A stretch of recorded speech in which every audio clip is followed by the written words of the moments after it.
Welcome to r/slash Prrorevenge, where OP cost his scummy landlord $50,000. Our next Reddit post is from Tabitha. So this story happened a few years ago when I was young and still ignorant to renting apartments. My landlord was a real piece of work and violated so many laws. But again, I was new to the whole process, he knew that, and took advantage of my ignorance. I lived in one place that I really enjoyed, and I signed a renter's agreement with the landlord. And then, after 2 months, he said I had to leave because I made too much money. I loved this place, and I was paying a very decent rent, but he said not to worry, that he owned another building that had available apartment in it and I could move into it. Begrudgingly, I made the move over there. It wasn't as nice of a place by far, though it still had the same amount of rooms. A bedroom, a smaller office, so I figured that I couldn't complain. Also, he charged me the same rent, even though I never signed anything for this place. He just literally switched keys with me. This new place was kinda gross though.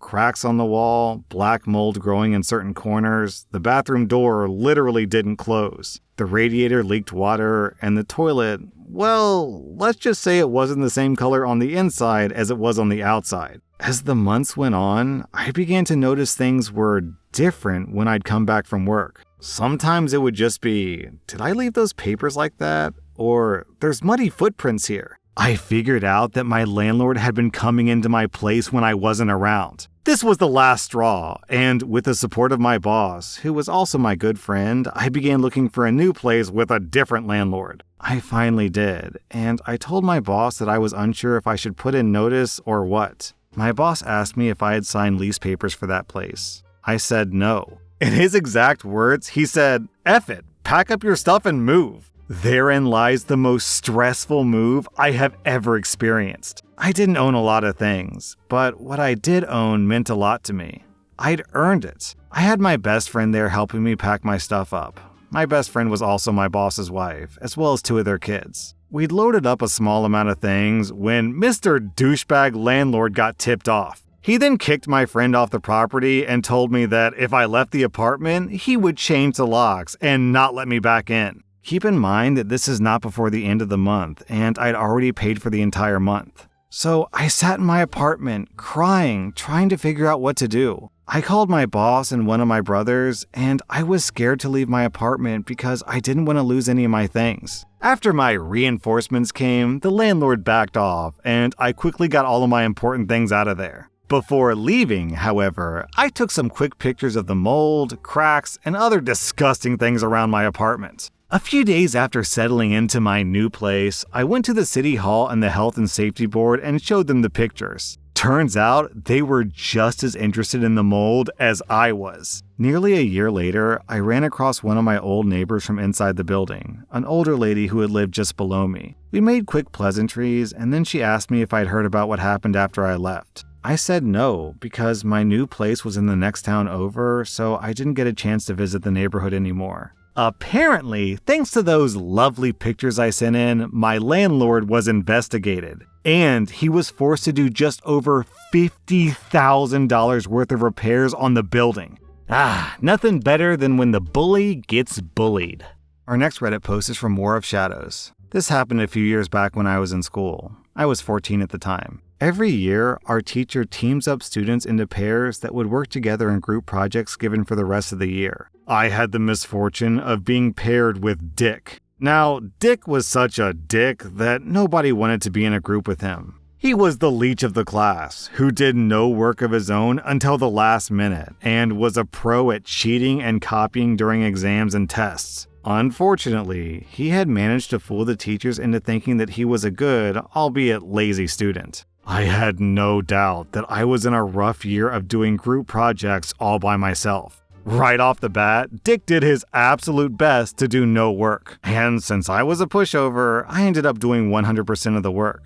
I tried bringing it up with my physics teacher, who didn't like Dick either, a few times, but I was told that unless I had proof, she couldn't mark him differently. I had a strict family, so I didn't have a phone of my own at that age, and I had to use my mom's phone to interact with Dick. All of our talks happened via calls, and my mom's phone didn't have the option to record calls. Therefore, there was no proof. Apparently, Dick realized that I tried to rat him off, so he tried to pull a fast one on me. He called me up during one project and told me to give him the PowerPoint presentation via USB in school the next day so that he could include his own additions. I, like the idiot I was, did it, thinking that Dick had finally turned over a new leaf. Turns out, he wanted revenge on me for telling on him by editing out my name for the credits and using all of my work as his own. I was shocked when we were called to present when I saw the opening slide. It read, Dick Dickerson, and he used my work as his own. After a lot of arguing and almost crying, I managed to convince the teacher to not fail me. She agreed, but said that I would get lower marks than Dick for that project. The last I saw of Dick that day was him wearing a shit-eating grin. I'd had it. The revenge. I came up with an amazing plan for our next project. As our next project came closer, I called Dick and told him that I didn't mind doing the entire project because it was my favorite subject. Which is the truth. Physics was the class that I absolutely loved. He readily agreed, although I told him that I'd be making separate PowerPoints for the both of us. My part in the first and his share in the second.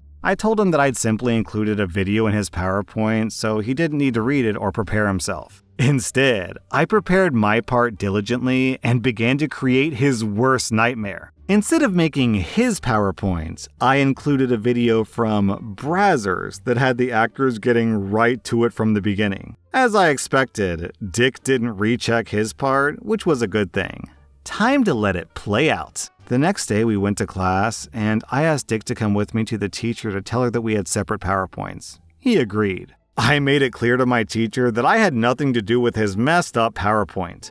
Dick himself explained the situation to our physics teacher. Unsurprisingly, she agreed. I flawlessly presented my part, save for a few stutters here and there because of the nervousness and excitement. Then I said, now Dick will show you a short video that shows you how blah blah blah. I stepped away and waited for hell to be unleashed while Dick swapped my USB for his and started his PowerPoint. The next few minutes were hell. As soon as Dick started the adult video, everyone went slack-jawed, including Dick. My physics teacher was too stunned to turn off the computer. I swear, if a student hadn't recovered in time, my classmates would have seen a cream pie eventually. Dick was frozen as our teacher yelled expletives at him. Everyone thought that this was a joke because the physics project was for forces and friction. I don't think I've mentioned this, but Dick was a class clown. Eventually, Dick was let out and taken to the principal's office for his behavior. Soon enough, it became the talk of our school. Everyone gave Dick dirty looks as he entered the school the next day with his parents. I felt sorry for his parents being humiliated like that, but not too sorry. They'd previously tried to spread rumors about my parents having an extramarital affair, but that's a story for another day.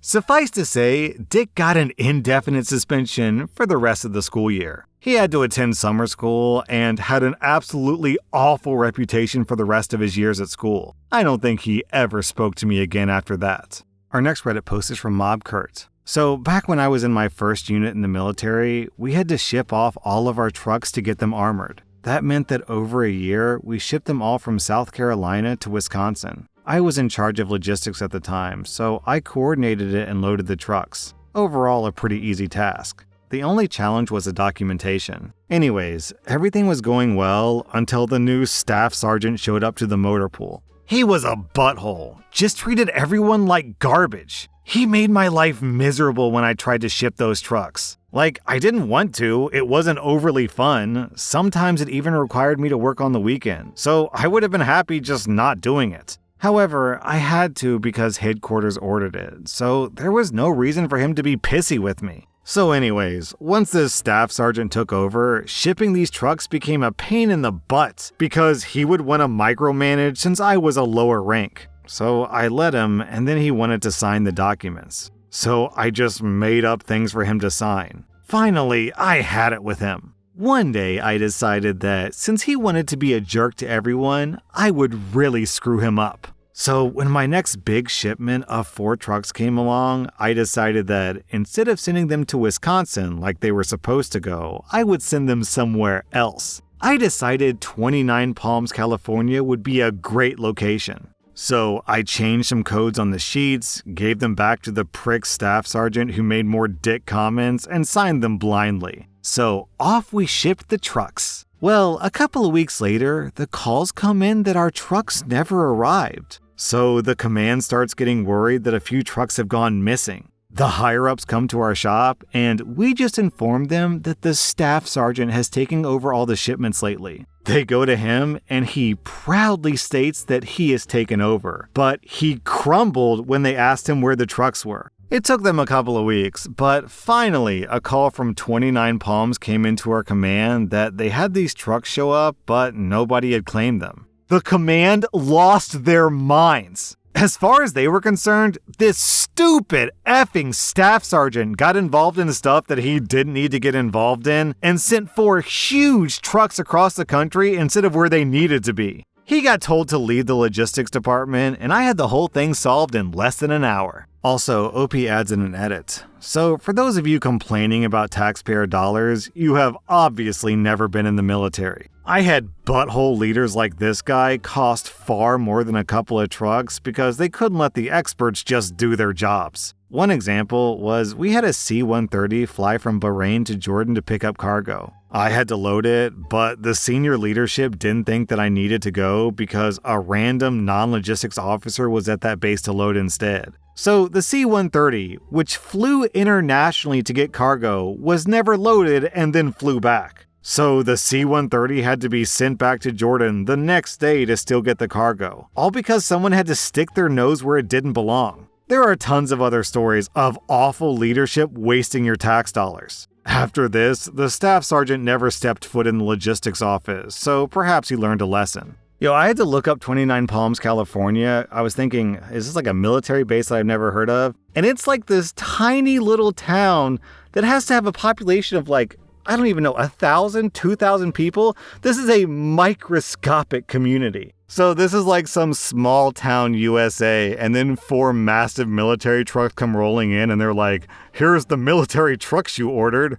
Our next Reddit post is from Tots to Hots. This happened a few years ago when I was serving overseas with the US military. The location I was at was in a poorer area. There were a fair number of panhandlers, a lot of petty crime, and just people doing stupid stuff. Well, one racket that goes on in this area, and apparently in other areas of the country too, is the local cops incentivize reporting vehicles without date inspection stickers. Apparently, the cops give these people access to the inspection database if they think the sticker is fake or stolen, which actually does happen. If you drive a motorcycle, one of the things they tell you at the base is to keep the sticker in your wallet and not on the vehicle, or else it'll just get peeled off. Anyways, what these people will do if they find a car with an out-of-state sticker, or if they run the plates and find that it's out of date, is they'll jimmy the door open, steal every single thing out of the car, and leave a note that they've taken it to the police station. The idea is that you show up at the police station to get your stuff, and the cops force you to pay the fine for an overdue sticker, and then give you a deadline for an inspection, or else you'll get another fine.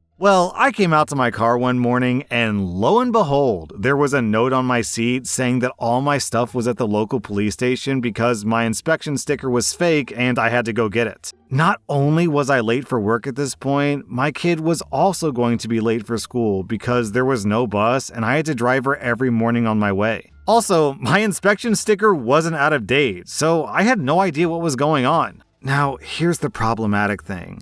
I had put the passports of me, my wife, and my kid in the glove box because I was taking them to the base to get some paperwork done. I'm very forgetful, so I put them in the car the night before and I made sure the car was locked. Yeah, dumb mistake. Anyways, I get to the station and ask the cops what the heck was going on. The cops checked out my vehicle, saw that it was, in fact, inspected, apologized, and told me they would give my things back and to wait there for a second. I asked to file a police report for theft, but they looked at me like I had 3 heads and told me nothing was stolen even though someone broke into my car and took my things. This is when a light bulb went off in my head, and this might fall into the unethical category. This thief had taken official US passports, which normally would be a problem, even though nothing came of it because they were turned into the cops. However, I asked the cop where my wife's passport was. They told me that whatever is there is there. I said that I needed a police report because I needed to contact the US Embassy about a stolen passport, and the fact that this police station would know exactly who the person was that stole it because they had dropped off my things that morning.